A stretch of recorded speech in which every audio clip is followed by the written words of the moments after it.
The MPC Studio Black is actually dope. Let's go.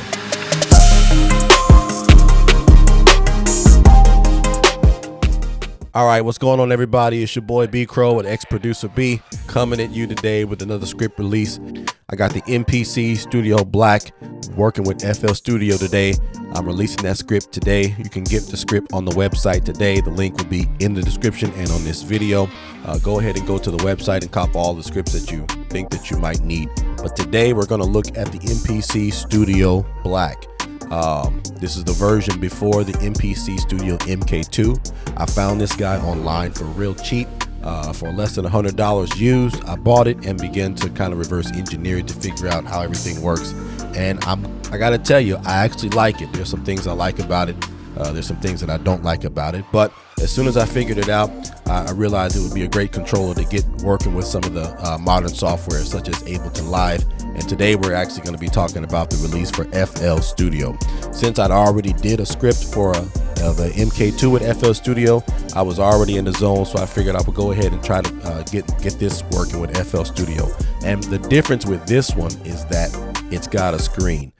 And the screen is much bigger and more usable than the MK2. They should have kept the same screen size. And so I figured out how the screen works. It works much different than the other one, but I was able to get it working with FL Studio.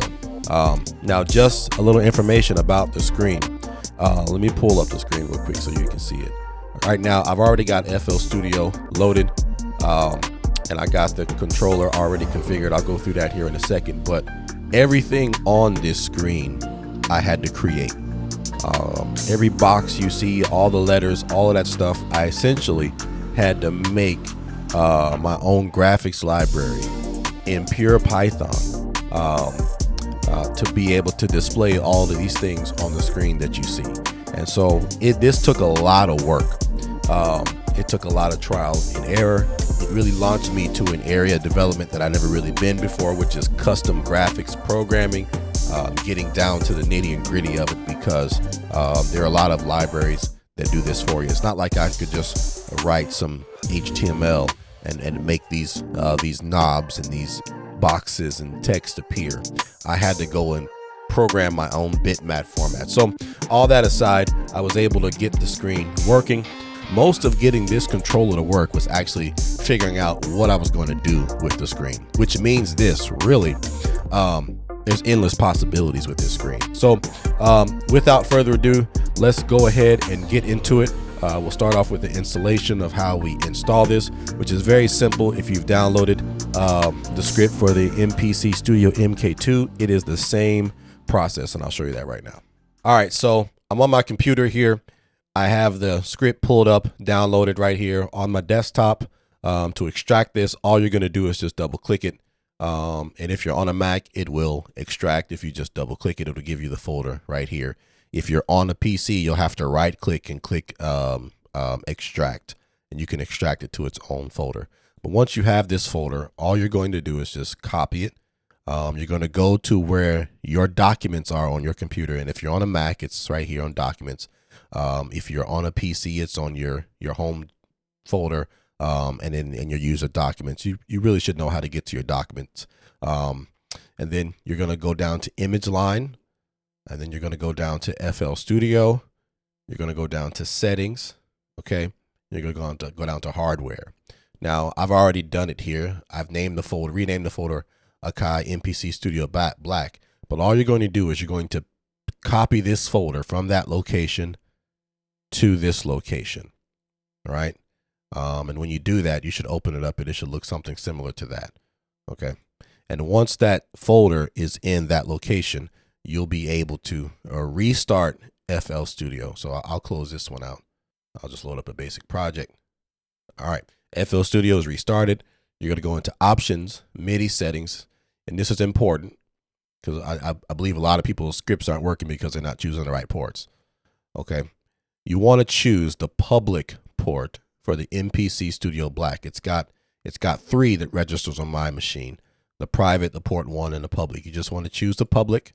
Okay. For your output, you want to make sure it's turned on, and also for the input, you want to choose the public, MPC Studio Black public. Okay. And you also want to make sure that both the output and the input have the same port number, because you get to assign its own port number here on the side.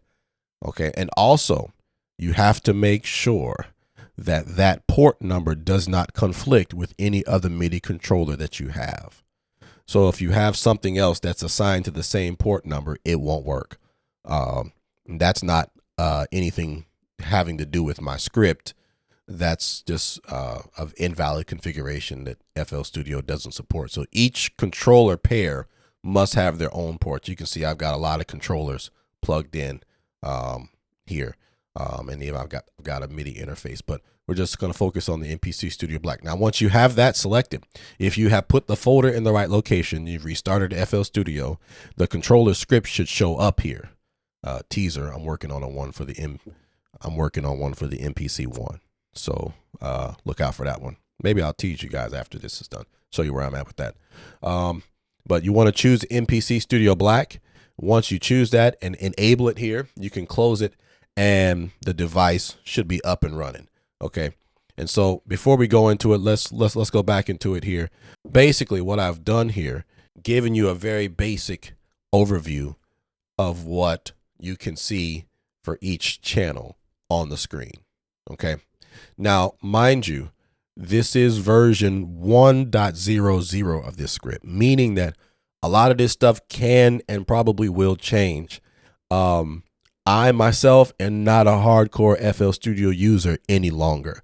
I'm a hardcore Ableton Live user, and I'm a hardcore Studio One user. I am not a hardcore FL Studio user.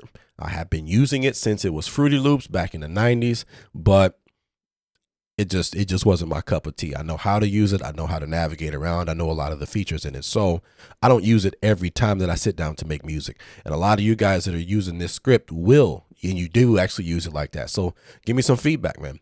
If you buy this script, give me the feedback. And I'm really going to pay attention to the feedback of the dudes that actually bought the script. Maybe if there's some stuff that's on the screen, you don't like the layout, things you would think would be better, maybe a workout, a pattern or a workflow that's more familiar, the screen can really help us out in that, and I can make those things happen. All right, so let me know. But right away, you can see right over here in the top, you'll see what pattern you're on. Right here, you'll also see the current song position in the middle, and then you'll see what song mode it's on right here. You can switch that just by pressing this main button. You can see that the song mode change. And these things do mirror and reflect what's in the software. So if I change it over here in the software, it'll also change on the device as well. Okay. Coming back to the screen, you also can see the name of the channel you're on.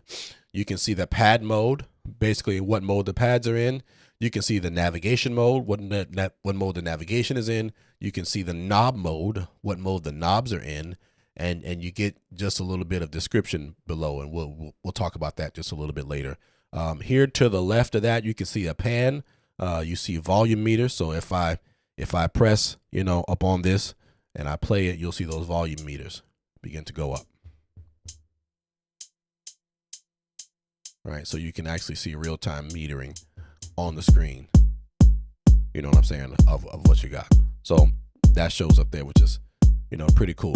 Also, you see the level change. When I turn the knob, it's turning the volume over here, and it's also updating the level over here. All this stuff is happening pretty much in real time. All right, pretty cool stuff. You can also see what track your instrument is going to. You can change it with these direction keys right here. So if I change it, I'm changing it to go to a different track on the mixer.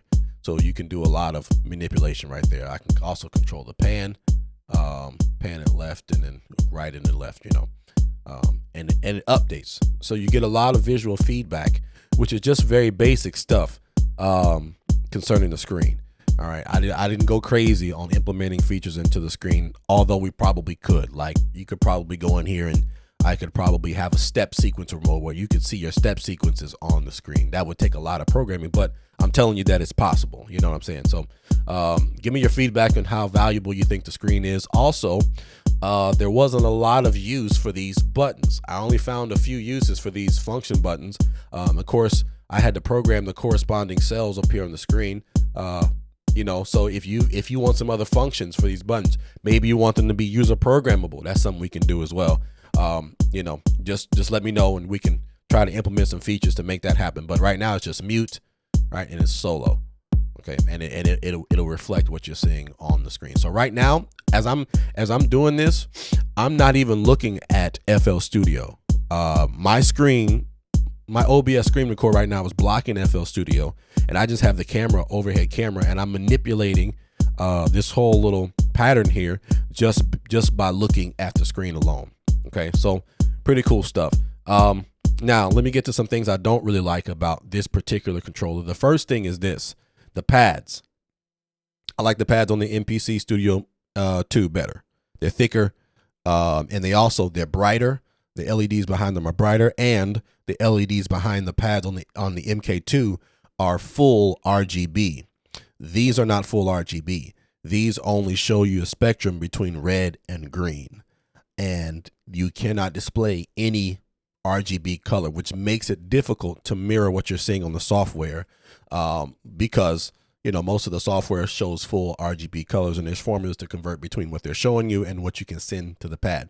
So to send the color to these pads are different than what it was on the MK2. On the MK2, it was a sysx message. I could send RGB values to all these pads at once or just one individually. For this one, there are predefined colors that correspond to an integer on CC values per pad. Sounds kind of complicated, but I'll say all of that to say I don't really like how they did the pads on this one. I think they should have just kept it the same, made them full RGB, and made them a little bit thicker. I think these are thinner and they don't feel as nice to play. They're not as responsive as I like. Also, I also don't like the buttons. Okay, you'll see some of the buttons are lit up, some of them are not. And even the ones that are not lit up, they have this white text. So I like on the MK2, let me grab it. I got it sitting right here. I like on the MK2 that these buttons are backlit and they have different levels of backlighting. So, what button is active if it's lit up.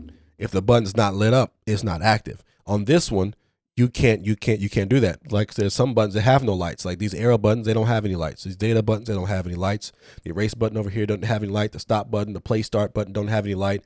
None of these locate buttons right here, navigation buttons, they have any lights. So you don't know if it's active. And what I like about programming for the other ones, controllers, is that if the button's not lit up, it's not active and you know not to press it because it doesn't do anything. That's not obvious on this controller. Okay.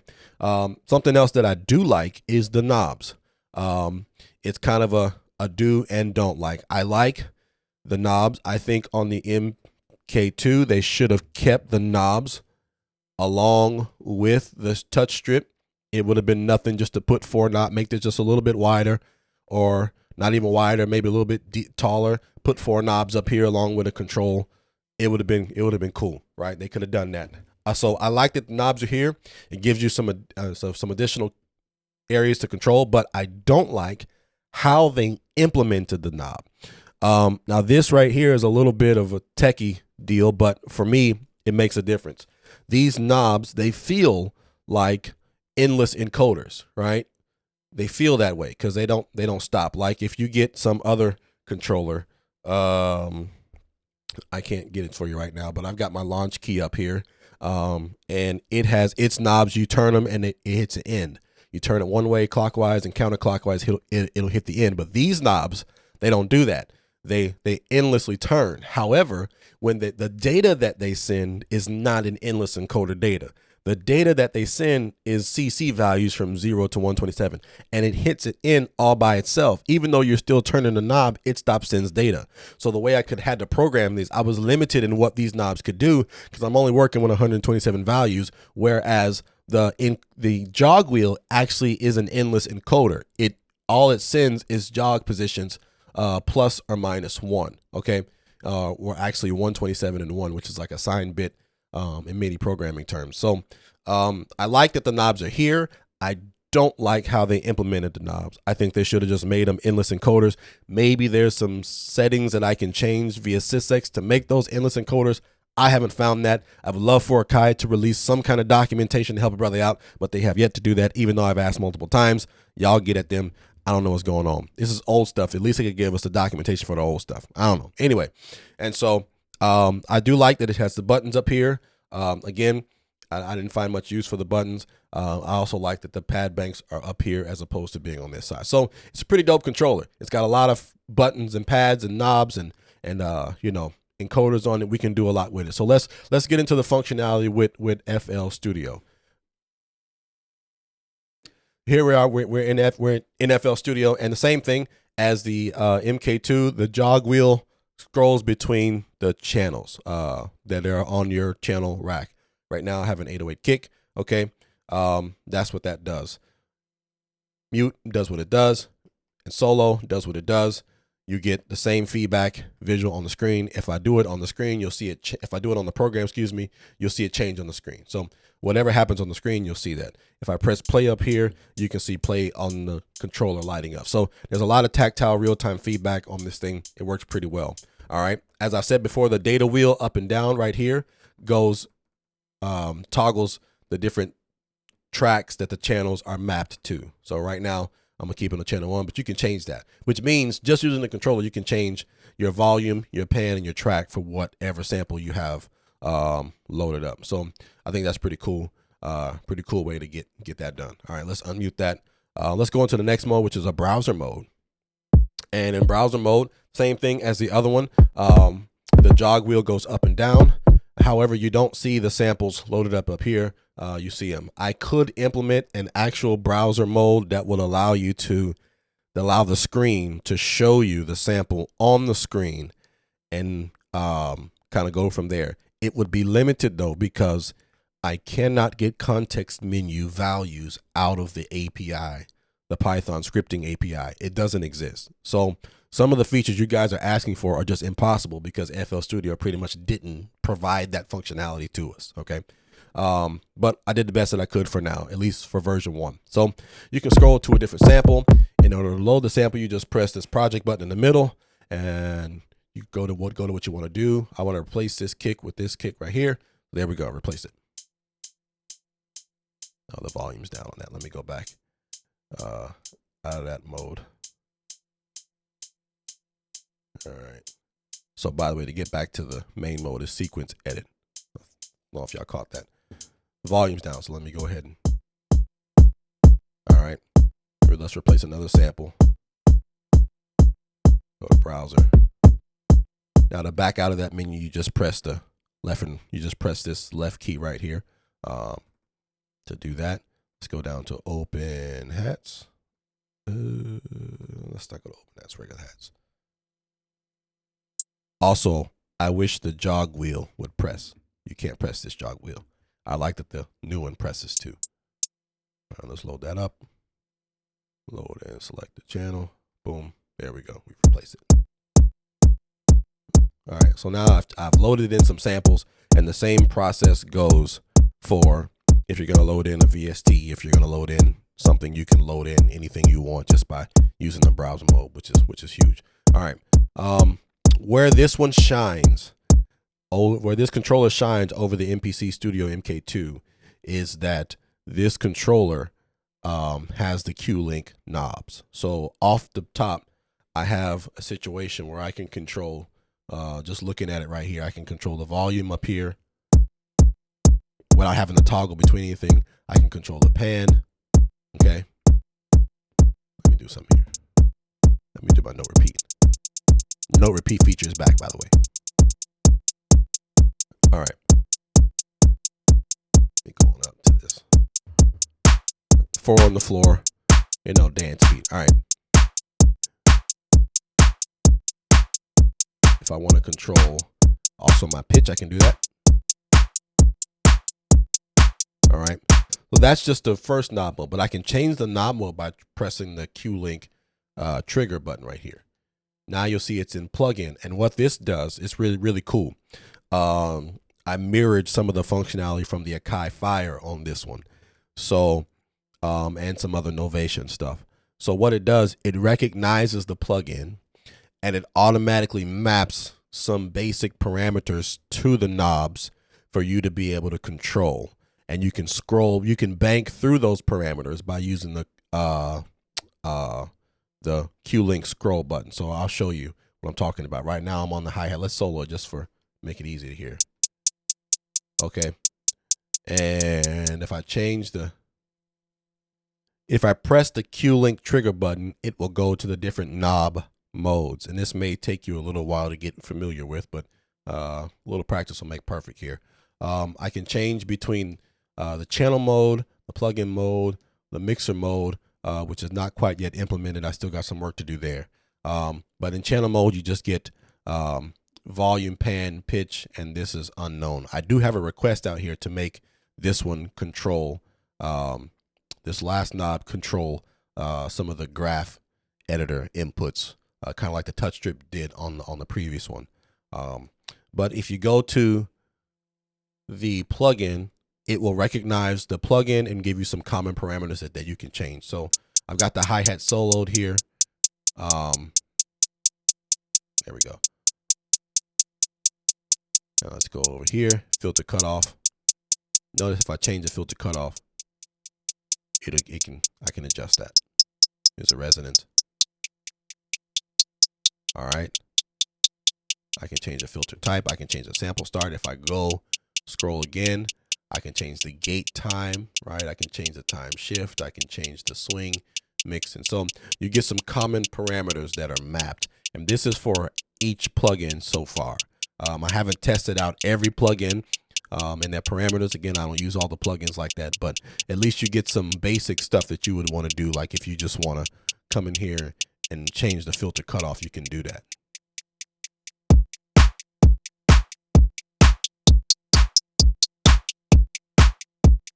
And then if you want to go back to another mode, you can do that as well. Volume.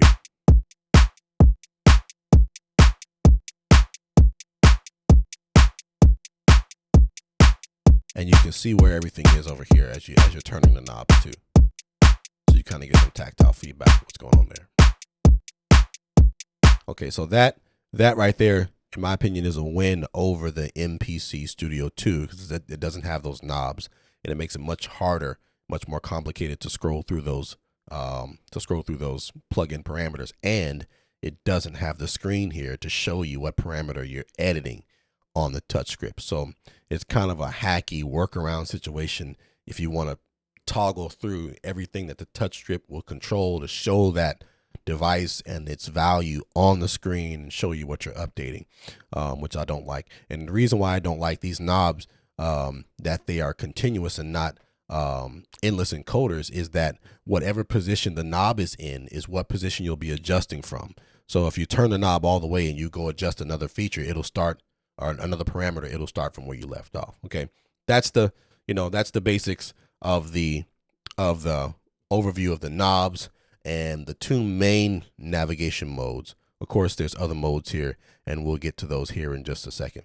The next mode I want to talk about is actually the pad mode, which is largely the same as it was over with the MPC Studio MK2. We can go to another pad mode. Let me go load up a VST real quick. Let's go browse. Let me back out of everything. Go to plugin database. All right, go to generators. We're going to go to installed generators, VST3. Let's get Vital, open a new channel. All right, I always load up Vital. One of these days I'll drop this, my presets here I've been making. I like these sine plucks because they're pretty cool. I just like them. I'll turn the distortion down though. All right. So right away you can see I am in I'm in a different mode. All right, right away you can see I'm in a different mode here. My pad modes have changed, pad colors have changed. I'm in, okay, and you can see over here I've got some different adjustments. All right, same thing goes as the other one. Right now it gives you a chromatic but you can also see on the screen what octave you're in, what note you're on, and what type of mode you're in. If I want to change that, I can go down here to the step left and right. I can change my octave. If I hold down shift, I can change the root note. Shift, step left, right. Okay. You can see which note you're on right here on the screen. If I want to change the type of play mode, I can go this. I'm on chord mode. And if I want to change the chords that I'm playing, I can use the C and D. So think of A and B as left and right, and C and D as left and right. The A and B navigates between the different play modes. The C and D navigate between the different categories in the play mode. All right, so now I'm in minor. All right. Let's go to my progressions. Now I'm in progressions. Okay, this is my favorite feature. Programming this stuff was really fun.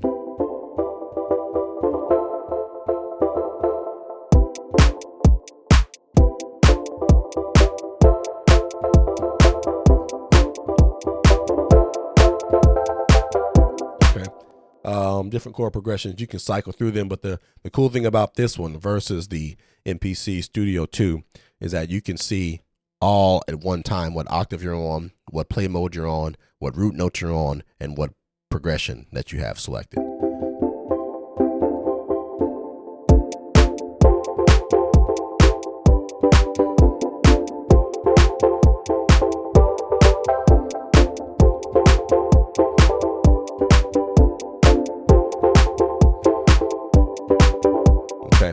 Pretty cool stuff. So, go ham with the play mode as much as you want. It'll really help you, generate some ideas. Sometimes I just sit here and play with it because it's really easy just to bang out some chords and progressions like that. So it also makes the pads much more usable. So that's the other pad mode.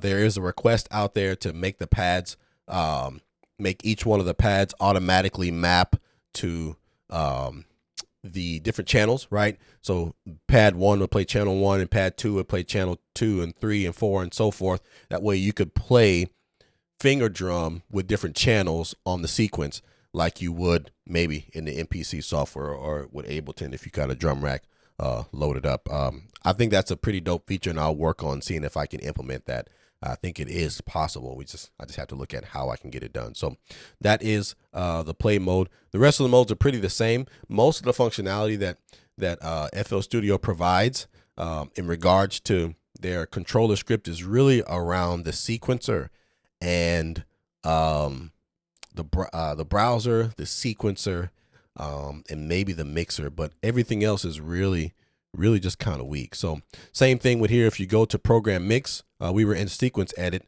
If you go to another mode, program mix, it'll take you to a where you can edit the mixer. Okay, you can go back and forth.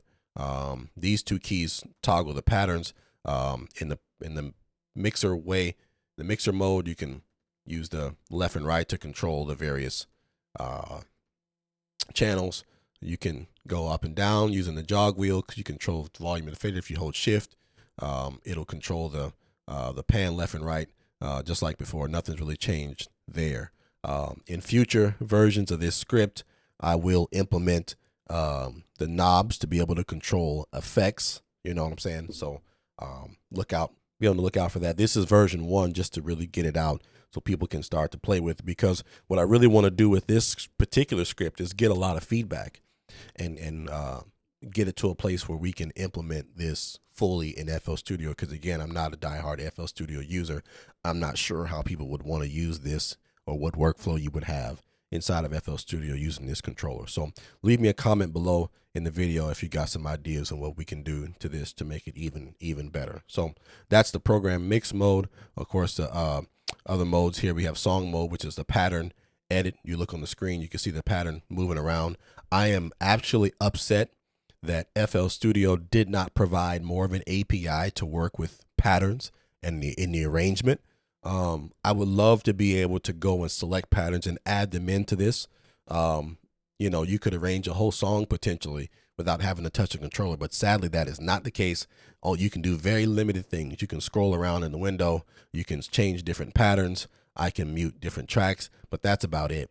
So it's really not too featurific in this area of or in this mode of the controller. You're really going to have to use mouse and keyboard on the screen to get a lot of that editing done. So that's a basic overview of the script. I have put the script out now, so it is in the link in the description on my website. Also, the other scripts are there. So if you're looking for the MPC Studio 2 with FL Studio, it's there. If you're looking for the MPC Studio 2 with Ableton Live, it is also there. I also have the MPC Studio Black, this script with FL Studio, and I will be releasing the MPC Studio Black with Ableton Live. I have some ideas there. I think I can make the screen be very valuable to us there. I will also be working on a controller script for this to work with Studio One. All right, I've got a lot of work to release these scripts. I've kind of branded myself accidentally as a controller script guy. That's not the purpose of this channel. When I started it, it was really just to make music and put the stuff that I was doing out there so other people could benefit from it, help me out in the process. But I've become the controller guy. I'm okay with that as long as people are finding some use in this. So go ahead and like this video, share it with somebody else. A lot of you guys are watching, you're not subscribed. Go ahead and subscribe to the channel. I got many more things coming up. I am working on a script for the MPC One with FL Studio. And so be on the lookout for that one. I'm excited about that because I can take advantage of the screen in a way that they probably didn't intend, that won't break anything, but it's going to be dope. I'm also working on a script for the Ableton Push to work with FL Studio and Studio One. I'm already halfway done with the Studio One version of it, but that thing is a beast. It really gives you some tactile control. All right, so put a link put a comment in the video if you want to see some controllers done. And like, I'll be true to my word. If you help me get the controller, even if you want to let me borrow it or know somebody to let me borrow the controller to make a script for it, I'm willing to do that too. But all of this said, MPC Studio Black, FL Studio, the script is done. Go to xproducerb.com to get the script. Like this video, share this video, subscribe to the video, and I'll see you guys on the next one. Let's get